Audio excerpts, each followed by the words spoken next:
On today's podcast, What I recognized very early, I can only compete with me.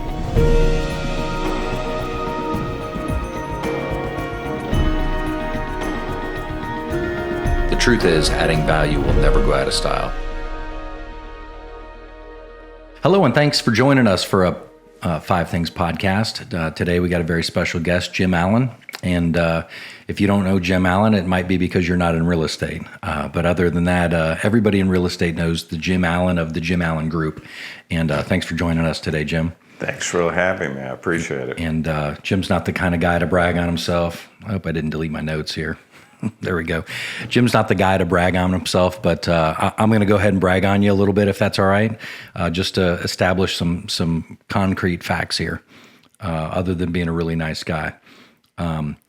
You guys have averaged selling a house once every 8 hours, and that number's actually improved this year because you guys are just cooking. So basically 22 houses a week in the past, and that number's got better. So that's just amazing thinking about that.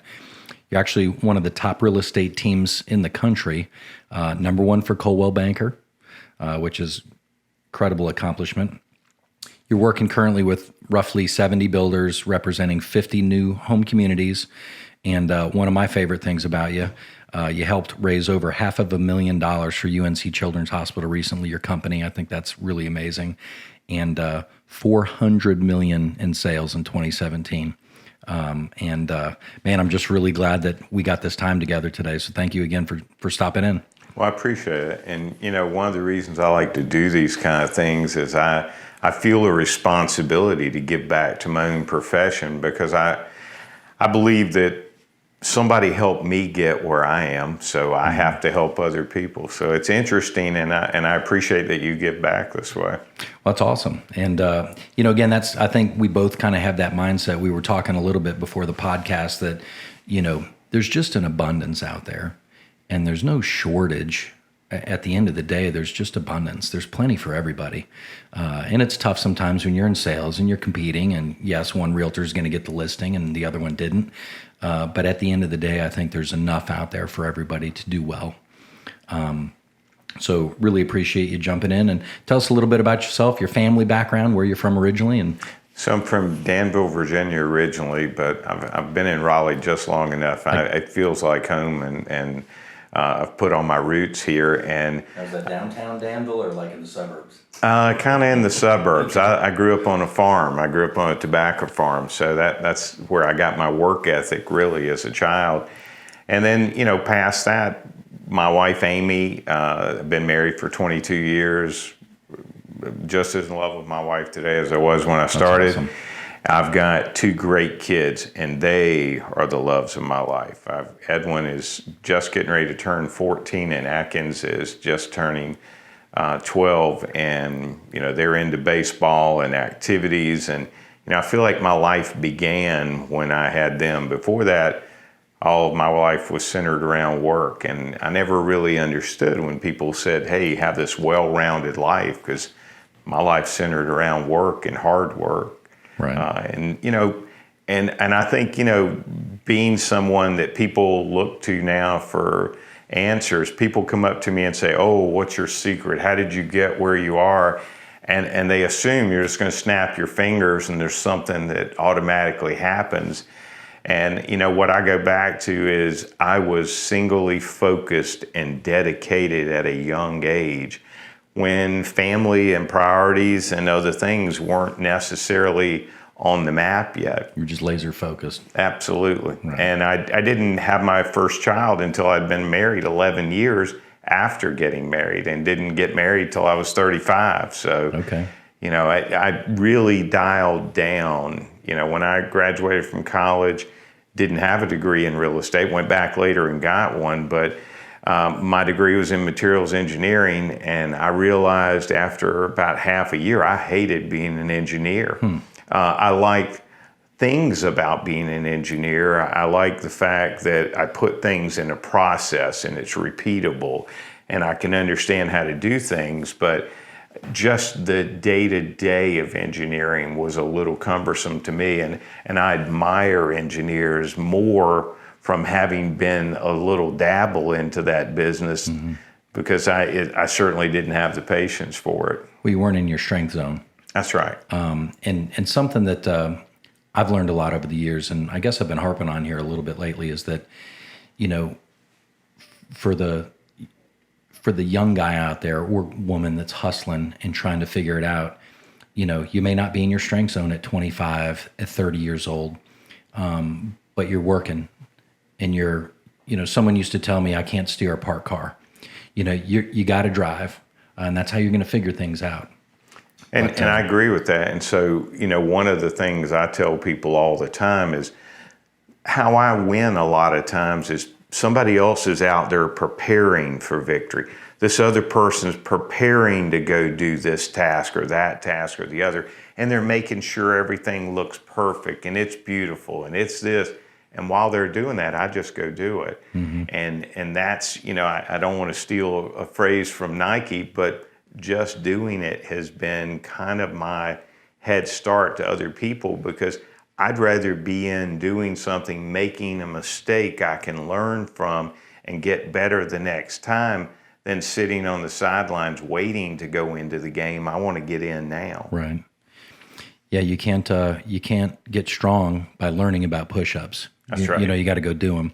And it's interesting you say that, and I find one of the traits I found from a lot of successful people are the fact that they can just go. They don't need every little detail ironed out.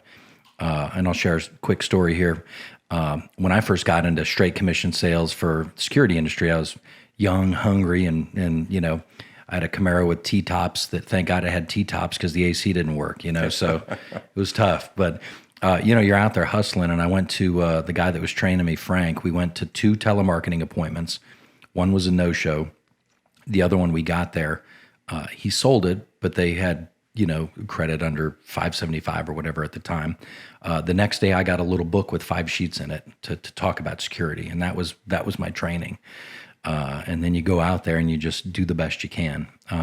But it was always honest, and told someone, hey, I'm not 100% sure. Let me get you the information. I don't want to tell you something wrong. But again, that's awesome to hear that coming from someone with your track record that, you know what, just get working.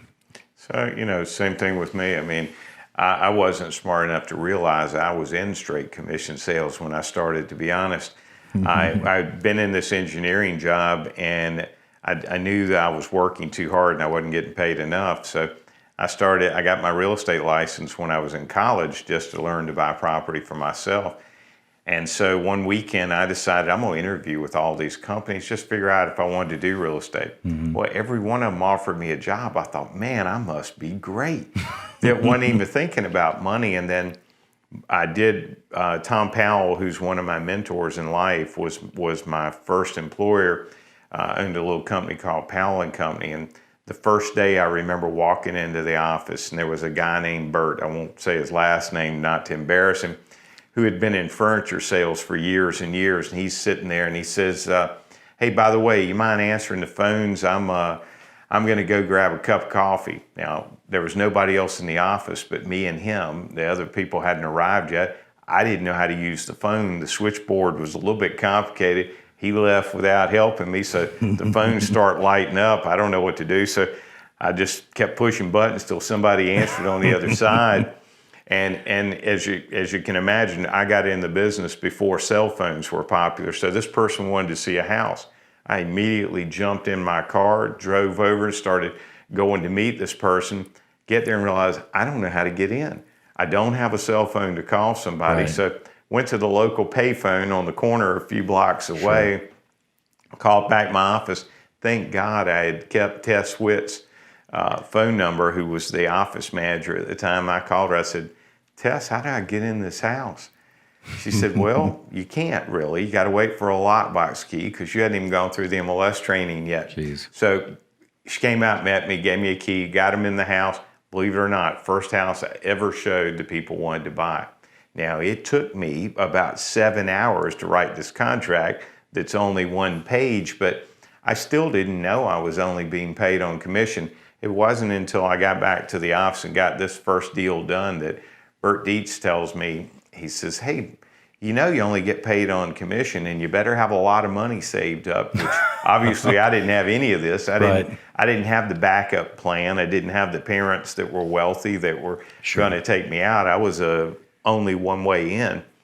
So what I recognized very quickly is most people are just following through with nothing. They don't really commit or ever go at it. I sat down that first night once I realized it was all on commission and said, you know what, if my average sales price is this and I'm going to make this, here's how many I have to sell a week. Here's how many I have to sell a month or I'm going to starve. And I was just working on basics. Hey, how do I pay for my house? How do I pay the car payment? How do I pay for meals?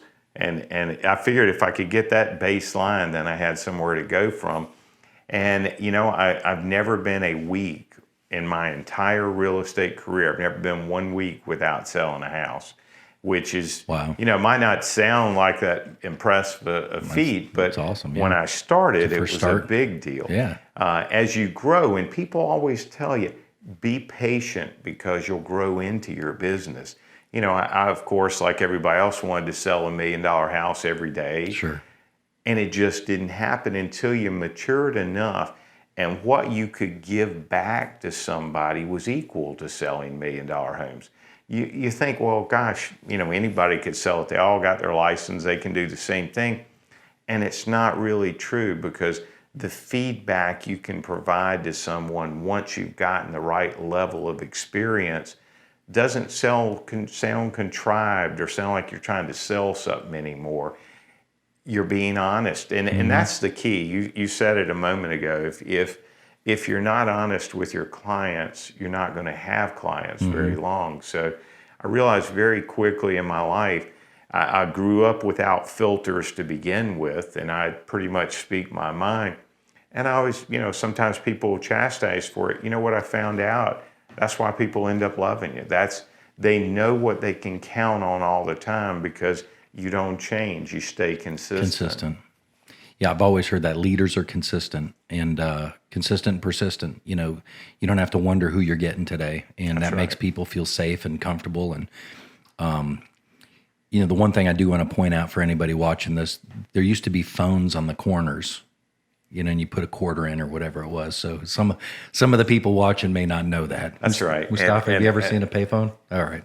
They're in museums now. If you're looking for them, they're interesting side bits. You know, one other thing you said, I want to, before I lose the thought, you know, growing up as in having that engineering background, you're very process orientated and things like that. Do you think that helped you grow a large organization because you're thinking No policies, question. standard operating procedures, and No question, because once I developed what my listing presentation looked like, it was easy to teach someone else that.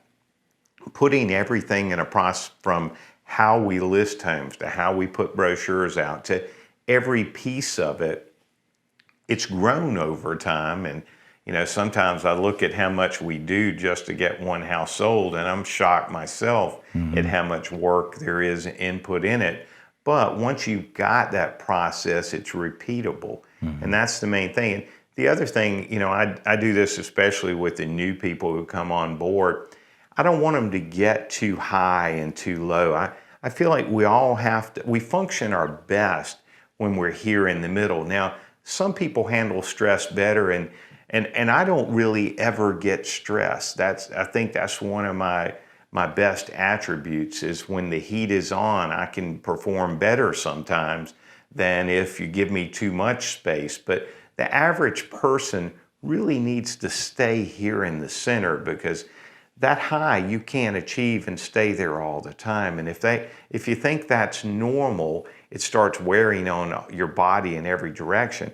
But by the same token, if you get down here on the bottom and you don't let yourself back up, you can't function there either. You know, I've been around a lot of salespeople who beat their people into submission or their own selves. You know, they'd look in the mirror every morning and say, oh, I'm horrible. I can't do this. I can't do that. You know, I look in the mirror and I'm already shocked enough. I sure don't want to be beating myself down while I'm doing it. I think we all work better with positive reinforcement. I don't care what it is you're doing. But at the same time, you also need to hear the truth. Sure. if I just fill your head full of air, but it's not content, you're not going to do very well. But if I instead back up and say, you know what, yeah, you did mess up, no question. And what you did is going to cost us a lot of money. The good news, I'm going to hope you learn from this, and I hope we don't repeat these same mistakes, because that's the bottom end. And a lot of people can learn from that mistake a lot of times. Exactly.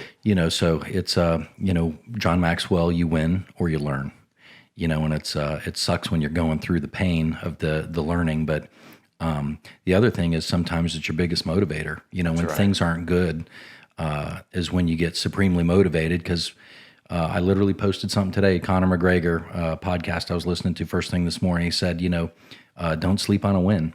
So many people sleep on a win, and you get comfortable. You think you're doing something. Well, and being in my position, I've been the top agent in the Triangle since like '96, and really though started selling real estate in '85. So did I say, hey, for 11 years I was just awful? I was horrible, and since then, obviously there's a new batch of folks that come along every day, and all of those people are trying to replace someone else. What I recognized very early, I can only compete with me. If I'm worried about competing with someone else or what their production is, then I can't concentrate on myself. So what I recognized very early is it's important to keep benchmarks in your own career.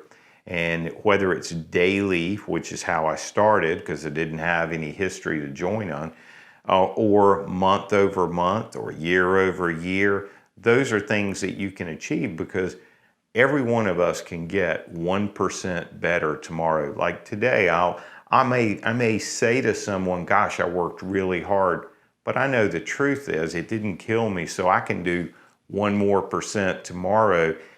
And after a while, your norm is exceptional to everybody else. Everybody else looks at what you do and says, oh my God, I couldn't do that daily. Like I was looking at my call log today, for example, just trying to figure out how many calls I handle in a monthly time frame. And it's about 4,000 phone calls I get in a month from other folks that are in duration more than 20 seconds. Right. So when you start thinking about, okay, gosh, if you calls a knew day right or now something, you're going to have 125 people call you a day, I don't get an opportunity to call a lot of people because everybody's calling me. Sure. And, I know in your business, that's what you want, right? When you're young, you're doing all the dialing. Right. And as you develop and mature in your business, you recognize over time you barely get time to field the ones coming to you, much less dialing out the other way. And, now that's sad sometimes too, because I don't get to just pick the phone up and call somebody and just BS with them on the phone and be their buddy. Now, it doesn't mean I care any less or don't like that person. I've got 2 boys whose lives I want to be so much easier and so much better than mine was. That drives me constantly. But, as you develop a team, it's not just my family I'm worried about anymore. It's every person on my team that I'm worried about. And, if those people aren't achieving, then their family's suffering. And, one of my cohorts right now, Paul Bach, is in the hospital struggling at Duke, had terrible heart condition. And this morning in our morning meeting, as we've done a lot of times, we prayed for him because, I do believe, and it may not be popular anymore, but prayer works. Let me just tell you.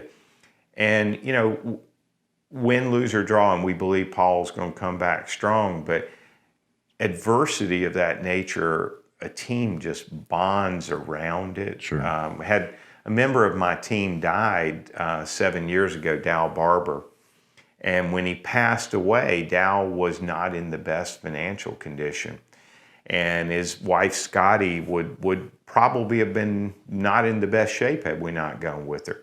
We instead reached out and started paying a portion of our commission to his widow, which we've maintained and done for the past 7 years. Wow, that's awesome. And that give back is the most rewarding thing I've done. And, you know, I hope nobody else on my team passes so we don't have to think about moving that to someone else. But, you know, I get more joy out of it, I know, than she does. And it's that constant give back and think that, you know what, this is something that's going to help a lot of people. Like I was saying, you know, the adversity that happens in your team and in your family, you know, as you develop the responsibility for all those folks, when something bad happens, we had another gentleman on my team whose wife had a brain aneurysm less than a month ago. Thank God, through prayer, we have got her all the way back to working again. You know, most people die instantaneously with these brain aneurysms, and they thought the same path for her, but fortunately, we all worked back out of it. But it's so cool to see my team form as a community to go get around that person. But, you know, the other thing we do is we vote on what we're going to do with our funds that we bring into our company. So one of our big projects right now is the Boys and Girls Club in Wake Forest. So we've contributed a bus to their needs. Every year we're constantly supplying more and more money to them. And, you know, we started out doing it without me having even visited yet. We did it because somebody reached out to us. Well, let me tell you, that was a mistake, because the first time I visited, I left in tears. I went, and what I found is they had kids as young as 3 or 4 and as old as 18 who had formed these families within themselves in these groups. And they weren't running around fighting or arguing. They were supporting each other better than I see most families function.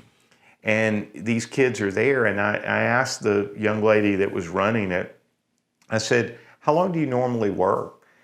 Well, I'm supposed to get here at 7 and leave at 6. And I said, but no, I mean, really, what do you work? Well, it depends on when people come pick their kids up. You know, when it gets low enough that I can drive them all home, then I get to leave. And that's normally 9:30 or 10. I said, well, gosh, you never get a break. She said, you know, if I was doing this for money, it sure wouldn't be the right place, but I fell in love with all these people. So I'm there not that long, and this little boy, I took a Kona ice machine with me there. So the truck drives up. Some of these children had never had a snow cone in their lives. This one little boy walked up to me and he said, do I really get one? I said, yeah, have as many as you want. I don't care how many it is. It was unbelievable Made his day. to see his, and then this other little boy walked up with this fake microphone and he interviews everybody all over the place. And I believe he will be a broadcaster one day because he was so talented. But, you know, we got down, we started doing some push-ups for wounded warriors and things, and it was really a cool experience. But when I left, I went out and I sat in my car because I thought, my kids don't have any of these struggles. I mean, I literally cried for an hour just thinking of, you know, I'm not doing enough. I've had all these success in my life. I've got to help these people. So we really started doubling down then once we saw it. So now they come visit us once a year at our office, and the new people on my team who haven't been yet get to meet these kids. And we just actually kicked off a neighborhood when they came to visit.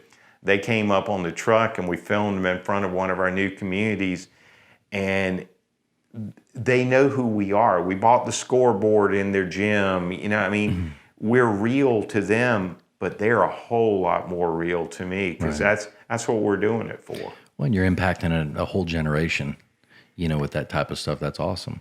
Yeah, and you know, and I feel like God's blessing our business because it's not all about what we take out of it anymore. And you know, this is not a brag. This is just the truth. Right. I stopped taking a salary out of my business in 2010, and I really haven't taken any money since then out of it. But what I've done since then, because of my business, I've learned to be entrepreneurial in a lot of other things that I make money through.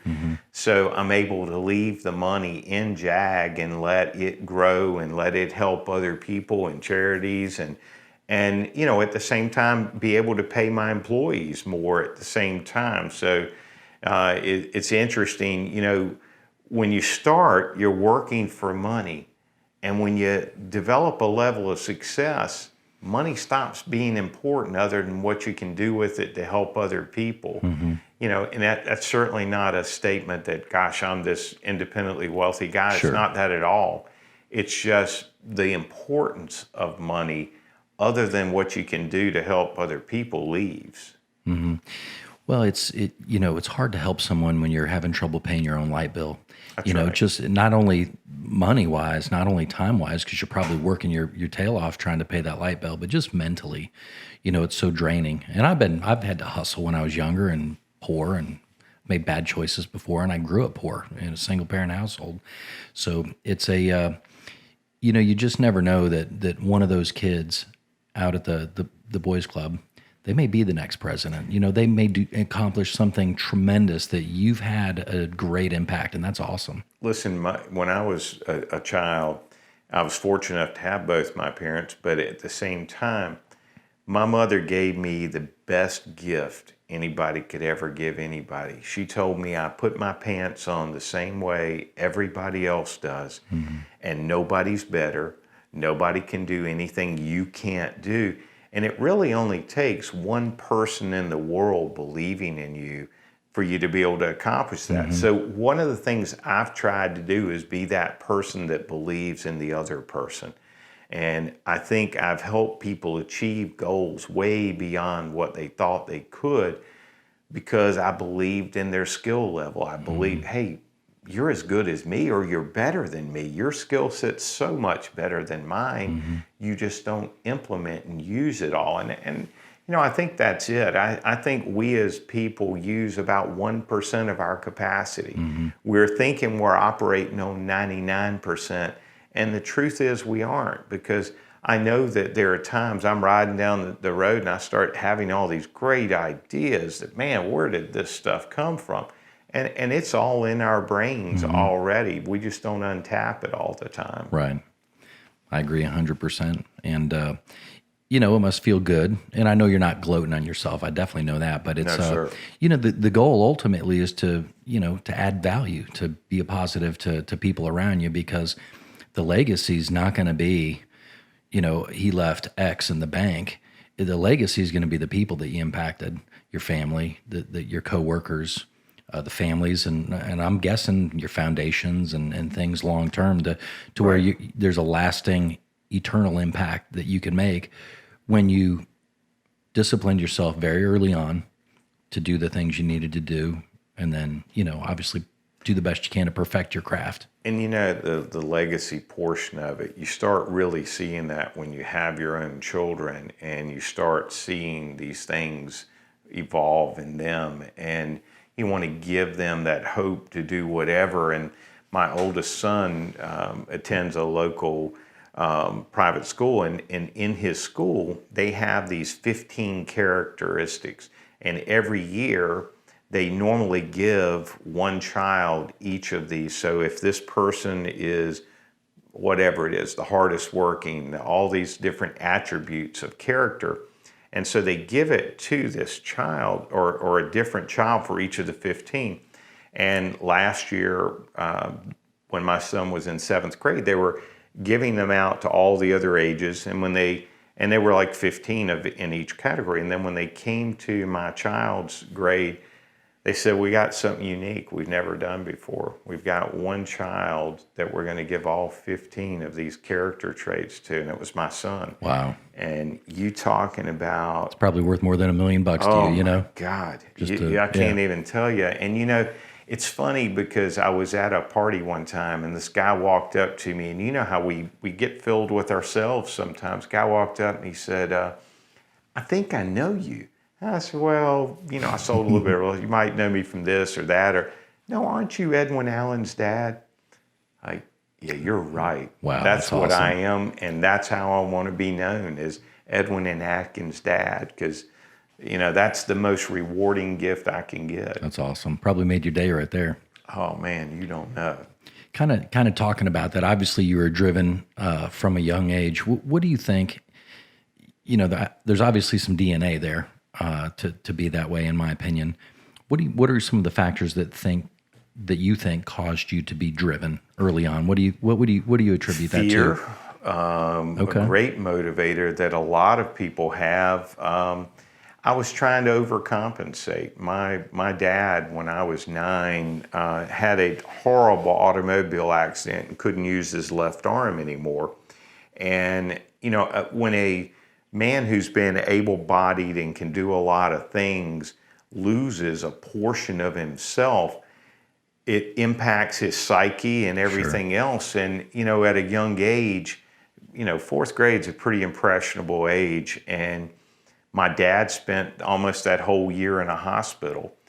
And I didn't act out necessarily in the best ways when he was there, but I was able to watch how he overcame his limitations, but at the same time was angry and upset and hurt by it for a few years. So all the way through till I really got in my college years, my dad was mad a lot just because of those things. Now, I had the most wonderful parents anybody could have, so I'm not dissing my dad, but that taught me that I had to do things on my own. When I was 11, I went to my dad and I said, "Hey, can I have $1?" And my dad said, "You know what? When I was 11, I asked my dad, and my dad obviously grew up in the Depression. He said, my dad didn't have it, so I never asked him again." Now, my dad wasn't telling me not to ask, but I internalized that right then and said, "You know what? I have to figure it out. I want to be as good as him.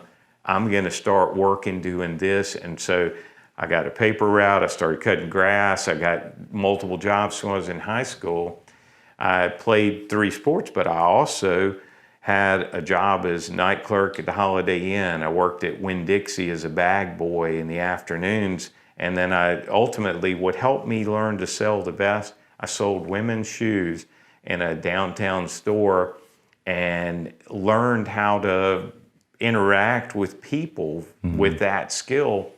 And, it served me well all the way through. So even in college, I paid my way through college literally by selling women's shoes. And I was making a good living doing it while I was doing it at the same time. But the drive to succeed for me has come from wanting acceptance, wanting to be good enough. I grew up that poor guy on the wrong side of the track when I was in high school, and people would hear what side of town I lived on and what street I lived on in particular. They started forming opinions of who I was. Interesting. And I wanted to prove to them they were wrong. A little chip on the shoulder. Yeah. It's interesting. I love these kind of stories because, it's easy to see a Jim Allen up here. I don't want to say the finished product because I can tell you're just getting started. That's right. But it's easy to see that and not realize the early stuff. And, when you're talking about what your dad said, I remember being younger and date myself here a little bit, but let's just say the 80s roughly. But, I wanted a Guess jean jacket. And I wanted Guess jeans. I mean, that was the cool stuff. And I just knew my mom didn't have it. I don't know how I knew. I just developed how to figure if I wanted it. I guess by closing off that channel, it sounded like you did the same thing. Like, I just never really asked for anything. So by closing that, I still wanted it. I think it caused me to figure it out to how to get it from somewhere else. And I was working at a baseball card shop for $1 an hour when I moved to California. And I thank God for a guy named Terry. I was in there wheeling and dealing. I was self-employed at a young age, baseball cards and football cards. And he hired me for $1 an hour after he saw me come in there 3 or 4 times. It's kind of a compliment now. Like, he was watching what I was doing and he's like, let me hire this kid, So, it started way back then for me as well. So I think you just learn to get driven, and it starts at a young age. How crazy is it? Baseball cards you bring up. I've been collecting baseball cards my whole life. Okay. And when I was a kid, you could buy a 10-pack of cards, had a piece of gum in it. It was 10 cents. So they were a penny a piece, if you can imagine. So when I was in college, I did a term paper on the investment strategy of baseball cards because I I bought these for a penny, and even at the time, the generic card was worth like 25 cents. Sure. So it increased my value by 25 times. And it's funny. And then, I like a Johnny Bench rookie card was one of my first cards. Or Brooks Robinson's rookie card. And then I finally got a Mickey Mantle rookie card. Nice. And, the value of those things at different times, and even today when the market's not great, are still crazy high. I mean, I had one not too long ago that I know I paid a penny for. I went to a local vendor trying to figure out what it was worth, and the person said, well, I won't give you but $60 for it. Well, start thinking about 6,000%. how much that is. Right. And it's like, gosh, okay. That's interesting. So anyway, so there's that. And then I think, so some of these things happen to us at a young age. I think we don't even realize it at the time. And honestly, just getting more self-aware about some of that kind of stuff now. Well, when you grow up poor, you don't necessarily, when you're very young, know you're poor. Kids will quickly point it out to you when you get to middle school, Sure. though, or junior high or high school, because you all of a sudden don't have those cool clothes that Right. the other people have, and you don't recognize that your glove is not quite as cool as the other guy's glove Right. down the street. So you got to start saving if you want to get there. But, my mom telling me at that early age that nobody was any better, I believed her. And, so I remember, though, going to a dance in high school, showed up at the girl's house, had the nicest suit I could possibly imagine buying on, and she was dressed nice, looked great. Parents were taking pictures. Everything was going great until she asked me my address. When I told her my address, she said, now, honey, are you sure you're going to be safe going out with this young guy? And, it was an immediate reaction that I didn't live on the rich side of town. And she did. And I knew it. I didn't hold it against her either the other way. But what I did, like a lot of people in life, have something bad happen and it makes them a victim and they run away from it.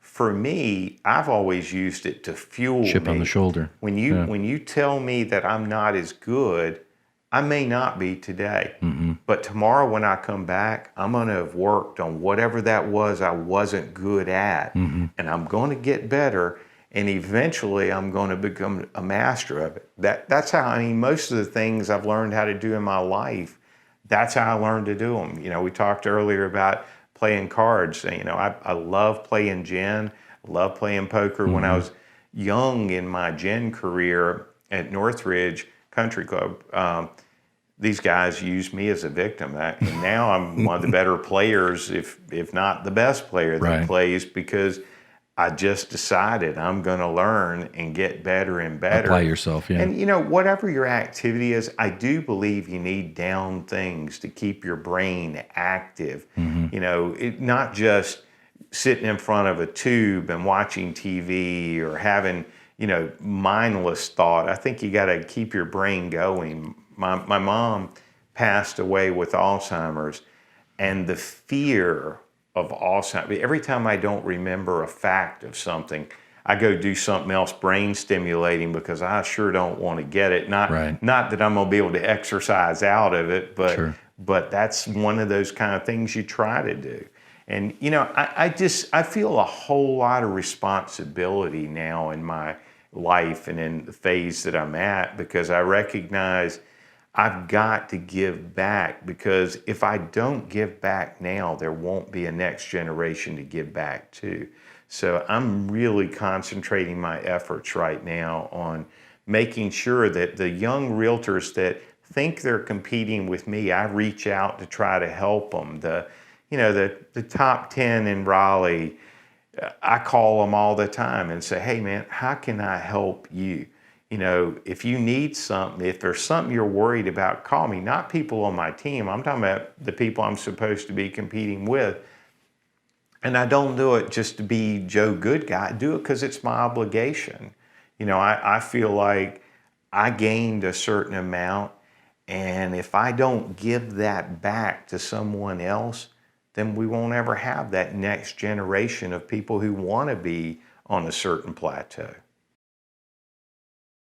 So we're actually back up from a break here. Podcast is going good. When Jim Allen's talking, you just sit back and listen. So we got the cameras refired up. So sorry to cut you off there, Jim. No problem. And you drove me to something earlier. You said, what are those things that drive you? What made you want to go to different levels? Mm-hmm. Well, I'll tell you, in 1995, I went to my first national convention with Prudential. It was the company I worked with at the time. And so when we first got there, I saw these guys with these blue badges on. There was only 10 of them in the crowd. I couldn't figure out I didn't know there was 10. I just saw a few guys with them on, didn't know why their name tag looked so much different. And then I started seeing these other people that had top 100 on their shirts. Well, obviously, during the opening presentation, they start welcoming that top 100 to the stage. Now, I obviously wasn't in the top 100 or the top 1,000 probably at the time for that company. It was my first convention, and I'd been working for this little small company my first year with Prudential. And anyway, I watched as these guys walked across stage and ladies walked across stage, and they didn't look any different than I looked. So I asked the owner of our company at the time, I said, what do I have to do to get in that top 10? I mean, what's the amount those people sold? Because there was a top 10 for units and there was a top 10 for production. So number of houses and the amount of the houses. So I said, can you get me those numbers? Tell me what number 10 did, because I want that to be my goal. And unfortunately, like a lot of driving motivators, he used my best one. He laughed at me. And he said, nobody from Raleigh can ever be in that. Our prices aren't high enough. Forget, you might do the units, but you're not even top 100 and you're asking me about the top 10. So I got that number by myself the day after that convention. He's a great manager. I put it on top of a bulletin board in my office. And I segmented out exactly how many sales I had to do annually to get to be in the top 10 in units. I also said, if I add all this up, how many more do I have to sell to get to be in the top 10 in sales price? Because this is back in 95, but even then, California, New York, and Florida, their average sales price was more than 10 times per unit what ours was, and even more than that. There were, even back in 95, there were people that their average was $1 million, $1.1 million sales price. I'd never even sold a home that expensive before. I think my average that year was $225. And so to have to figure out, how do I compete with these other people? So I went home, I staged it out on this paper the next year. And the cool thing about Prudential, you didn't know if you were in the top 10 when you got to the convention. When you're checking in, you got this different badge. And I had 2 of those blue badges when I came back the next year. And so we all stood backstage, and we were all standing behind different numbers, but we didn't know what the numbers were. The people in the audience knew. And that year, after not being in the top 100 or probably even the top 1,000, I went from there to number 6 and number 8 in the country in 1 year. Wow, that's awesome. With no assistance, nobody else helping me other than me, because someone laughed at me. And I wanted to show, somebody from Raleigh can do anything somebody from anywhere else can do. And so, I did that. And then I was the number 1 agent at Prudential for several years. And then I came over to Coldwell Banker in 2009, or 2008 really. 2009 was my first production year there, because they didn't count all the stuff we'd left at Prudential. But that first year, I talked to the head of the company, Jim Gillespie at the time, and of course, again, he laughed when I told him I'd be their number 1 agent too. He thought, well, how are you going to do that when the averages are so much higher in these other localities? and I used that for fuel one more time. So in '08, after thinking I'd reached certain plateaus, at Prudential, the average agent wasn't selling as much as they were at Coldwell Banker. So being number one in the country for Prudential wasn't quite as good as being number one for Coldwell Banker. So the first year, though, out of the bat, they didn't count any of my numbers at all, which was kind of disheartening when I got there. Sure, yeah. The next year, though, recognizing what I needed to achieve, I ended up landing at number 2 in both units and GCI. And I decided then that's the last time that's going to happen. So the following year, I became number 1 again in both categories. And Jim Gillespie was on his way out as the president at the time of Coldwell Banker. But I made sure when we got to the convention, I reminded him of the talk he gave me. It was Christmas Day, actually. He called me back on the telephone, and I was unwrapping gifts with my kids. And I only had one at the time. Well, actually, I had 2, because one of them was an infant and one was just born. So I'm having the conversation with my wife, and he calls, and I stopped everything we're doing to go take this call. And that's one of those that just sticks in your head, and you remember, okay, that's a motivator right there, and I'm going to carry it. And not to disprove him as much as, to disprove the stereotype that somebody thought someone from Raleigh couldn't do what somebody from California could do. Sure. Or wherever it was. Well, you're competitive. Absolutely. And Absolutely. I think that, Tom Brady getting handed the Lombardi Trophy by the commissioner after suspending him, in my opinion, he's got the right, and I want to go down that road. But, at the end of the day, I'm sure that was gratifying. Absolutely. And it's the same thing. So you actually pre-answered one of the questions I had for you. What are some of the people that have impacted you along the way? And I think it's a great lesson that you can take positive and negative feedback, and you determine what you're going to do with that. You're going to let it exactly right. You're going to let it beat you down, or you're going to let that fire you up. So you're up at 5 a.m, getting better. You're working later. You're working. Well, I shouldn't say working weekends for realtors. I mean, that's ridiculous. But you can outwork people. That's right. And you can. And you don't have to be the smartest. You don't have to be the most skilled. Persistence and effort outweigh everything else all the time. You can have the odds stacked so against you, but if you work harder, that ant will move that mountain at some point. And, that's kind of how I look at myself. And, others don't. And it's gratifying when people hold you in esteem.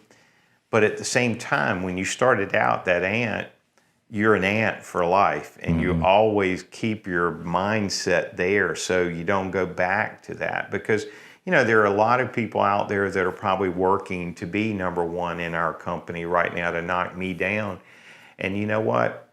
I'm working twice as hard to stay where I'm at because I'm competing with myself. So when I pull up my chart every month and I look at, okay, here's what I've got to do this month, it's not getting smaller, it's getting larger. And, when I get to, I'll know it's time to stop when I get to the point that I don't still care whether I beat the month before or the week before. Sure. When I get to that point, it'll be time to pass it on to my kids or if they would have it. I really don't want them working that hard, to be honest with you. But, you'll kind of know. Now, it's funny. Within my own organization, I can see those people that are going to be the next, and I think it's unique that as you grow in your business and you become more successful, it's easier and easier to look at the people and see which ones are going to be the easiest to teach. Now, I unfortunately always pick the hardest. Intentionally sometimes. I coach baseball a lot too, and every year I'll get this problem child, or I'll get the child that just can't play. Those are the 2 I spend the most time with. The superstar is going to do their own thing, but I want to form a connection with those 2 to make them feel better about themselves. And I won't name names, but a child that I coached when he was 8 is 14 now. And he recently, I saw him hitting a grand slam over a nearly 400-foot fence. And that's almost impossible for a 14-year-old to do. Wow. And this kid could barely play at 8. And despite the fact that his family were baseball people and really his parent made a lot of money coaching baseball, he hadn't really embraced it yet. And, you know, it's funny, I only coached him that 1 year, but I run into his mom a lot. And his mom still tells me, you know, you were like the one coach, if I say, who was your favorite coach? And it wasn't because I taught him baseball skills. It was because I fell in love with the child and was able to help him from there. So I do the same thing in my real estate business. I fall in love with the person I hire. And I try to hire a rainbow. Like a lot of people want to hire this person that fits this niche of what they're looking for. And what I thought about early in my career is, well, if I fit just this niche, I'll only sell to people this niche can sell. And for me to do the numbers I want to do, I've got to sell to every niche. Relate to more people. So it's funny, in my organization, other than a couple of names here and there that might cross over it, and even those crossover names are so different, they definitely aren't both Jims. They're both whatever it is different. But all of those people fill in the gaps of me, because I think we all have a lot of weaknesses. I think that we all have more weaknesses than we do strengths if we're really honest with ourselves. And that doesn't mean that we dwell on what we can't do. Instead, what we do is try to find other people that fit the gaps of what we don't do well. And if we can do that, like we were talking earlier, your videographer is much more skilled at it. And you told me you did a podcast one time. It's not even remotely You tried close, to run yeah. yourself, and Never you again. almost had to trash it and start over again. Well, we did. Well, so I'm in my business the same way. I mean, you know, if I were going to do the advertising, for example, for a company versus letting my marketing department do it, and I didn't even know there was a need for a marketing department half my career. Once I recognized their skill set, I'm certainly not going to tell them how to do their job. I'm going to follow in and watch their skills develop. And it's interesting, you know, people say, well, Jim, when will you stop growing your team? Well, I guess I'll stop growing it when I stop, because, you know, for some reason, people like me think if you're not going forward, you're going backward. I agree. And I believe that's true in any business. And the other thing is, once you create momentum can drive you to anything. And like, despite where the market is at a particular time, whether it's up or it's down, it's still a great market. You just got to figure out how to play in that new game. So while I don't look forward to the down times in a market, that's when I grow the most each time, because what I find, being at the top, I get impacted less and I can recover quicker. And you can recover from the knowledge of losing before. So I faced 3 major downturns in my career. The first one was really difficult because we were right out of, and not to disparage Jimmy Carter, but we were right out of his regime. Interest rates were the highest they've ever been. 15, 18% or something? 20%. Good Lord. We had 10.5% was a 1-year ARM, and it had 2 and 6 caps, knew it was going up. And, you know, so when you're 18.5 to 20%, what somebody's looking at, It's crazy. really payment was all I was selling. I wasn't selling homes at that point. I had to learn to sell something else. Right. That was the most difficult recession to recover from. You know, the one in the 90s that we went through, it was tough. And for me, it was even tougher than the 2000s. The one in the 2000s was, even though it was caused by the tech center and by banking, we were able to gain in real estate a much stronger foothold because people recognize banks. Everybody realized all our real income and wealth is stored and made through real estate. So despite the fact that for about 2 years they didn't want to loan any development money or construction money or anything else, I said, you know what? I made all my money to this point off the builders' backs and how hard they've worked. And in marketing their homes, I've been able to get some advantages, but I've been saving my money. And they need it now. So what I did is I went and formed some key relationships with banks, North State Bank being one of them here in the Triangle, and people that were at banks. Jonathan Hand, who's one of the best bankers I've ever met. I formed great relationships with them, and I put deposits on hold at those banks so they would loan money to the builders I was working with. And some of them I did without the builders realizing I did it on their behalf. Others, I partnered with those people to start going through.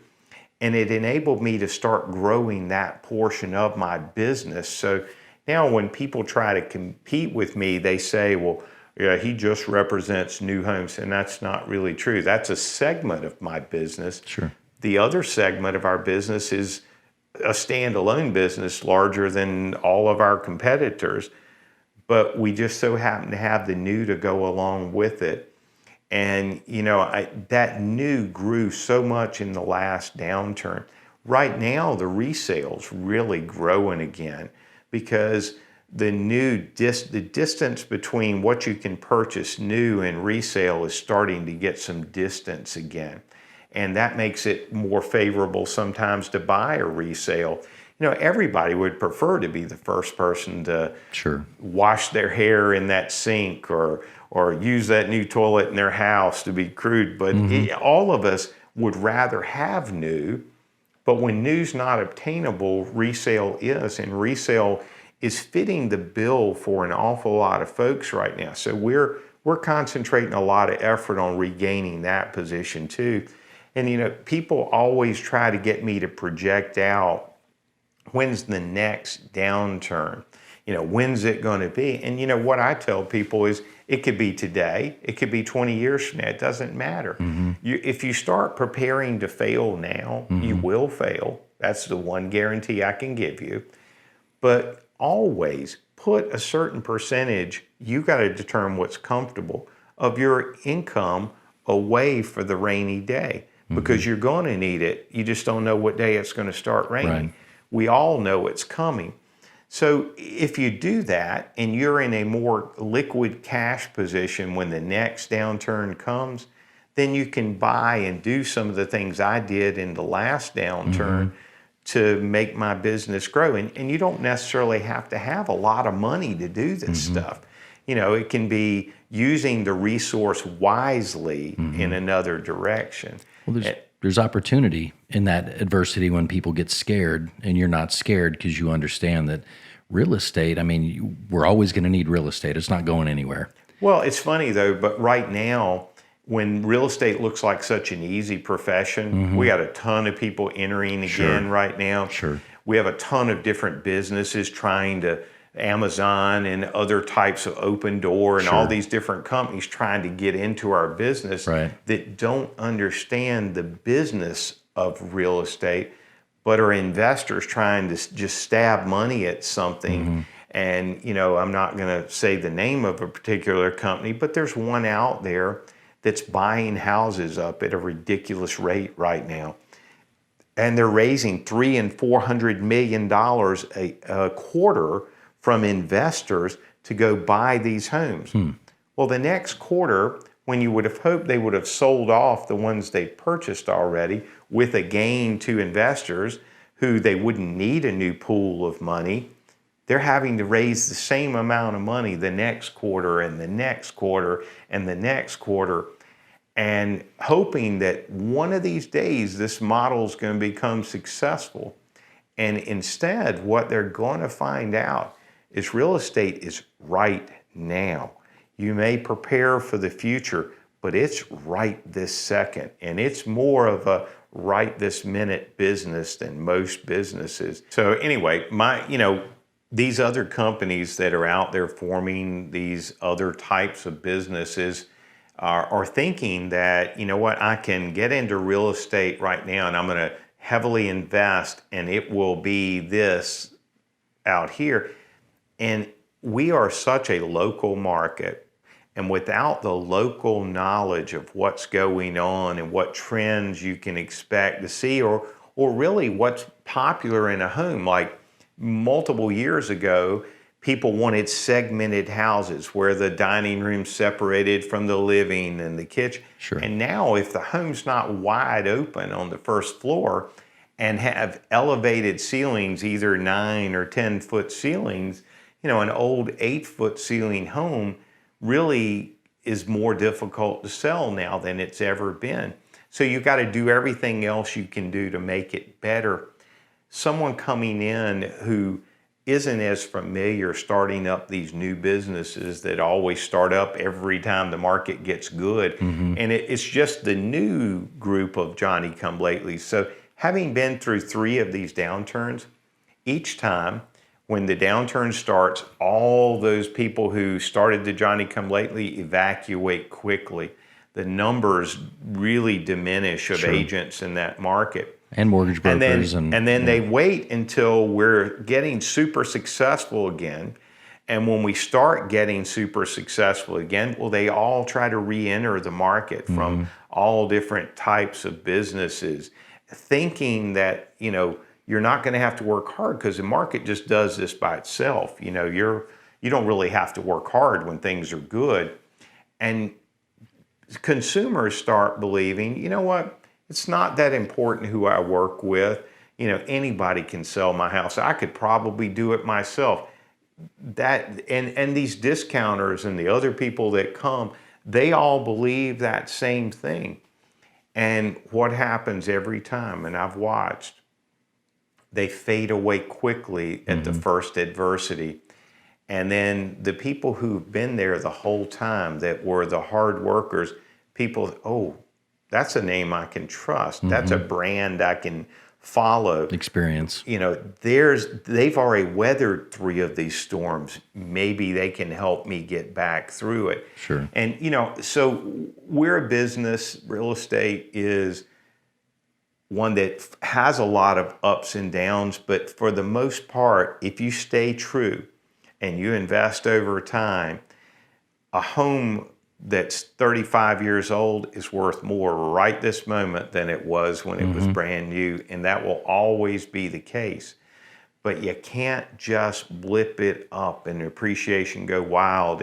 If you look at other markets around the country like Arizona and Florida that had huge run-ups in appreciation in their markets, that's not sustainable over time. Here in the Triangle, we've averaged 3% appreciation for the entire career that I've spanned. And, we may have had a year somewhere that we appreciated 10%.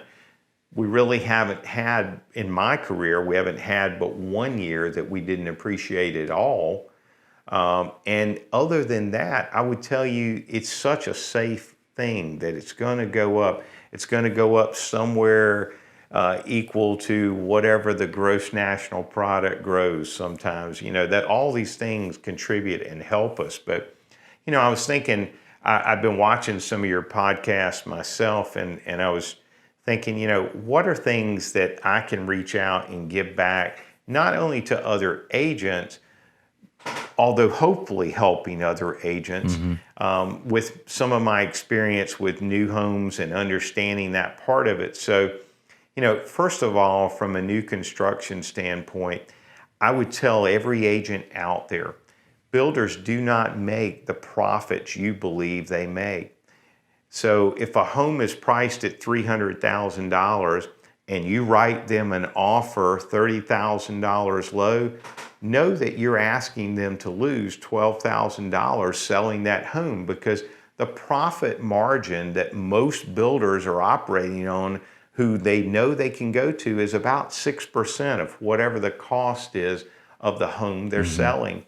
You know, someone can hit a grand slam and make 10 occasionally. Very, very rare. You'd have to purchase the land to build it on so inexpensively to do that. And that we're not in those times. The lots themselves cost quite Very a bit of expensive, money. And so most people think when they look at that HUD statement, when they're getting ready to close the loan, they look at that closing statement and they see this large portion of cash going back to the builder. They think, well, that's his profit. Well, absolutely not, Right. because the bank loaning the money has made him put in 25% of the lot cost when he started the construction of the home. He's got 10% of the overall cost of the dwelling in there. And then that little bit of profit he's making's in there too. But out of that profit, there's overhead. I mean, that's not even a net profit. So I think when agents go to, I've heard this happen so often, we'll go to a closing and that agent will say to the person, yeah, they made all this money, and I can hear it in the background. I want them to know that's not true. They really didn't. The truth is you're overestimating what they're making, and maybe it's making you make poor decisions when you make the initial offer. Because I don't know about you, but if I have something worth $100 and someone offers me $50 for it, I'm a little offended when they do. Yeah. And even if they become more realistic, now we're in a battle. Who's going to win? And when you put yourself in an adversarial relationship, when this is such an emotional purchase, Right. they don't weigh out well. You know, one of the other things I would love to talk to every agent and buyers out there about is be careful with online lenders. I, unfortunately, selling as many homes a year as I do, have had the horrible experience of showing up at a closing. The attorneys got the loan package done, all the paperwork came in place, but this one secret ingredient, they're supposed to get wired the funds from this fictional online lender who's already collected fees from the person in advance. The money doesn't show up in the person's trust account. The attorney's like, well, surely it'll show up tomorrow. Maybe we'll do a dry closing. We won't give the keys out till tomorrow when they come back. Go through a whole closing. The next day, the phone number they dialed on the other end doesn't pick up anymore. And all of a sudden that's disconnected. And all of a sudden they realize, wait a minute. And you're at the end of that pipeline and this person's collected this money and just skipped. Jeez. They were a business for 30 days. They went online and made their online presence look like they'd been there a lifetime, Sure. right? They were a 30-day business that collected fees up front, that had loans in process for 30 days, telling people, I'll have your loan approved any day, went through all the same number of hoops Wow. that you normally expect, just didn't fund the loan at the end and took off out of town with the money. The other issue with an online lender, in my mind, is it's putting too much pressure on the consumer. It makes the consumer have to become a loan expert. And, you know, there are different types of loan products because different types of people, you know, whether if I was a veteran, for example, or my income limitation is X, Y, or Z, or I'm in a short-term purchase, there are better funding sources. And there's not, even though we as realtors should be a good mediator for that, we're not loaning the money. So I would tell you right now, it's so important to have a local lender to reach out to that you can try to get that part of it done. But in addition to that, it's not just that. The appraisal, when it's ordered, if it is a reputable online lender, sometimes they're using out-of-market appraisers who come in here not knowing the valuations of property and can evaluate something high or low. It goes both directions. I think that is another portion of the experience that matters. And quite honestly, there are occasionally appraisal errors that happen. If that's not a local appraiser that you've got a relationship with and they make an error and they appraise something significantly lower, well, how do you call this person that you've never met before and tell them they're not doing a good job Sure. and expect them to help? It's probably not going to happen. You know, that's a couple of things. You know, one other thing is the common misconception is that by for sale by owner in your home, you're going to save this great quantity of money. Well, first fact is most buyers come represented with an agent of some type. And that agent's not going to work for free, and they're going to expect you to pay them. So at least half the commission you're already going to be paying no matter what. When you're going to court without a lawyer. You're correct. You know? You're going to pay the rest later. Right. It's just coming in chunks. Different form. So when you get the contract that you're not familiar with, and there are places that you can put information in there that could critically impact the net gain that you receive, but all you saw was the top line dollar amount that came in and didn't really know the details or where to look in that contract. Sure, you could go pay an attorney separately to review the contract for you, and you're going to pay them a large sum of money to do that. But at the same time, that attorney hasn't had the personal conversation with the agent on the other side of that transaction to know where things have been headed. Reading something on paper doesn't tell you the whole story. So the next time they're going to hit a stumbling block is when repairs are necessary on that house. And they go hire a general contractor or a handy person to do the work on their house. Well, there are volume discounts that people like me that do as much business as I do. Sure. You might replace one roof every 30 years. I might replace 30 this month. And the vendors I deal with give that group discount to the people working with me. And sometimes we can save more than the commissions we charge selling the house just in that one segment of what we do. Forget about the advertising, forget about all the other things they're going to do. I go to so many people's houses and I drive up and I see there's 20 for sale by owner signs in their garage. And I'll see them and they're like trying to hide them, ashamed of them. And I'm like, that's cool. I understand you tried to, and I'm glad you did. I hope now you recognize the value I can bring, and I hope we get, especially if it's a repeat client who's tried it and they're thinking, Jim, I wanted to see if I could do it myself. You made it look so easy last time. We thought, we can do the same thing. And we go in there, I say, look, I tell you what I'm going to do for you first. Do you want me to take and collect these signs? I'll go put them in the dumpster for you when I leave, if you'd like. But think about what you've already spent and invested here that time, you didn't need to spend the money energy, on. Yeah. And don't you have a job already?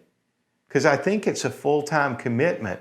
And if you are doing this new profession of for sale by owner you've entered into during your work hours, your boss isn't going to like it. If you're your own boss, you're especially not going to like it. Costing yourself money. Because you're just costing yourself money the entire time. The other thing I think is super important, and this is that if you really want to know what you do different, when you go to a listing, if the house isn't prepared to be shown, you don't show it. What you do is have an honest conversation with the person and say, you know what, you don't really keep your house clean. We're going to have to work on that. And by the way, I'm not a professional stager, but I don't think you're taking best use of the space that we're in. And we want to make the house look larger. So one of the things I want you to do is start paring down your closets, but let me get you a stager to come in. We'll try to work mostly with your own furnishings to make them look better in their space. But, outside of that, the other things are like, I don't know if you noticed when I was walking around looking at your home, I noticed the outside needs repainting. And the person will say, yeah, but I painted 7 years ago. Like, yeah, but you see these little gray spots? I can tell that the paint's absolutely going through the siding. If it's an older home and they've got masonite siding and they haven't kept it caulked and painted, it's like a paper towel, sticking it over in water, and it's just absorbing that water. And when you look at it on the surface, you can't tell what's going on, but you grab a pencil and you can start Just mush poking it in there. holes in the outside of the house. Well, those kinds of things we want to look at before this professional inspector gets a hold of it.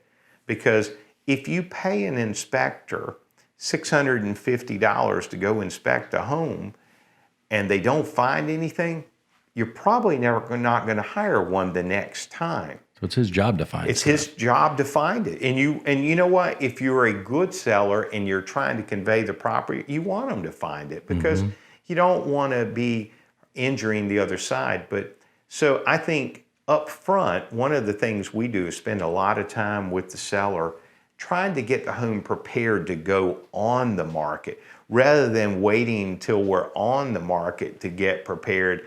I want to do it on the front end so that we know both that we're making our best effort, because like I said before, most people would rather buy new. I may not be able to make it new, but I can make it as new as it can be for its circumstance. And it's going to be a lot quicker sale. I'll guarantee you they're going to generate more money out of it, no question. Less time on the market. Absolutely. So it doesn't look like there's blood in the water. That's right. You know? And time is just such a big element. In today's world, we're selling homes in less than 60 days on average. So that people think, well, gosh, you should be discounting what you charge because you're selling so much faster. Well, unfortunately, we implement all the same strategies. We put all the same money out there. Just fortunately, we're doing it quicker. And, I think the rewards felt both ways then. They're not making those extra house payments. When they get ready to move wherever they're going, they don't have to take bridge loans or don't have to get secondary financing to be able to have the down payment to buy their next house. Instead, they're prepared and ready to go. And, that all stems from being in a hurry to get finished with something is sometimes a mistake. Sometimes not that it takes a long time to get a market, because it doesn't. But if you can take one step back, be prudent, and look at the house really as the investment it is for you, take the fact out of it that you've gotten this great wear out of the house, and instead think, the next family's got to get more wear. How do I make it okay for them?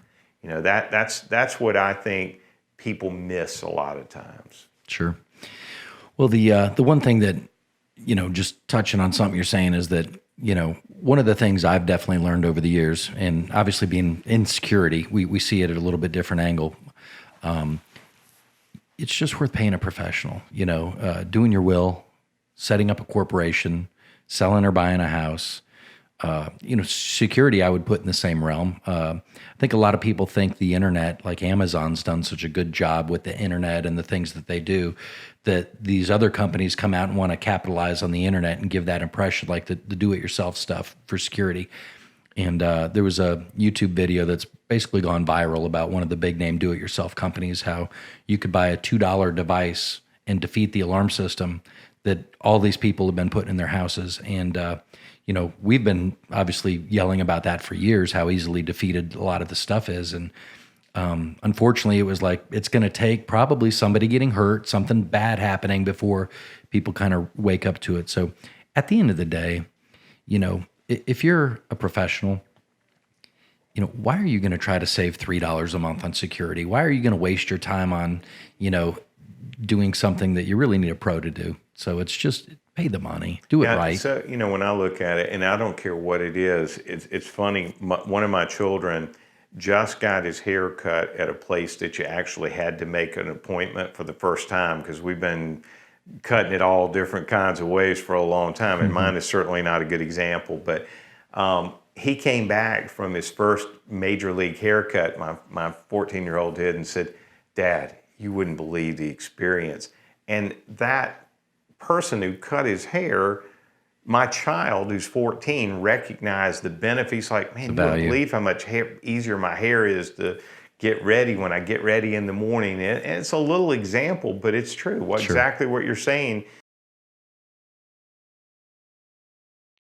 So I've built a bunch of houses myself through the years, either as just as an agent representing someone, or as an owner in the background, or an investor in a company, or actually owning the building company itself. But I don't go out and start trying to install the countertops myself. I Right. hire someone who knows what they're doing to do it. So I think any business, that's what your ultimate goal is, hire a professional, then place your trust in them. And that's something that I really, over time, have learned to value. When people trust you, that's another level of commitment. And that's the pressure you feel as you become successful, because when people start putting their trust in you, that's more important than the dollars that come 100%. along with it. 100%. And you've got to really think, do I want to let this person down? Sure. And you really don't. So, it's really been fun talking to you today. And just wrapping it up, if I were like to get that person that's coming out for the very first time and they're trying to get into my business, in today's world, the first thing I would tell them, rather than going out and trying to do it on your own or enter the market force and be your own dynamo, I would tell you, with the way teams are structured today, the value would be for a new agent to join a team first, because they can get running quicker, Get in a system. faster. And if it's the right team, they won't ever have to leave. If it isn't the right team, they may leave that one and form their own somewhere else at some point. But I think it's too difficult as a private single person to start from scratch. And now I'm not trying to tell anyone out there that has that burning desire, don't try, because Sure. everybody tried to tell me Sure. the same thing. When I came here, they said, you're not from Raleigh, you're not this, you're not that, you're not these other things.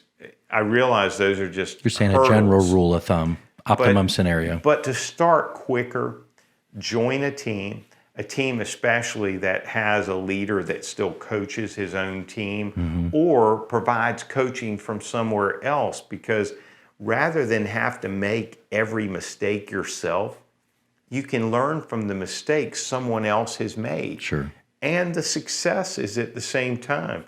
I think the successes are easy to see, and even growing and getting there new, you see those. What's harder to see is something went wrong. Where's the solution to what made it go wrong? Where did it start unraveling? As good as our team has become, my closing coordinator in my team is one of my most valuable assets, because she has, in closing 1,500 homes a year, she's seen more problems than we'll see in a lifetime She'll of see it doing coming. business. She sees weekly, daily. She can feel it coming, but she's got a solution for it at the same time. So that's why it would help a new agent being on that type of team. Or the other side of it, my listing people, the girls who input our listings in our office, and right now we only have women who are doing it, but the ladies who do that in my office know how to put them in, what types of pictures to use, what should the write-up cover, what are the things that are important to the consumer, how do you help another agent want to show your property? You're just going to learn so much. That's right. From being part of the team. And the other thing I would strongly suggest to anybody trying to get started, go talk to people who've been successful. Go look at, the Triangle Business Journal publishes an article every year that I think it gives the top 25 individual agents and the top 25 teams. What I would recommend to you is go to that top 4 or 5 of each and ask those people, what would you do first? Right. They are not going to be able to wait to help. Sure. That's what's going to happen. But And can see that. I thank you for your time today. No, it was really awesome having you, Jim. Learned a ton today, and hopefully you got as much from this as I did. I'm sure you did, from one of the absolute superstars of North Carolina, to be honest. That's basically just how it boils down. So thank you for your time today. Jim battled through the dentist all morning and still made it to the podcast today. So thanks, Jim. Thank you. All right, thanks for joining us. Have a great day.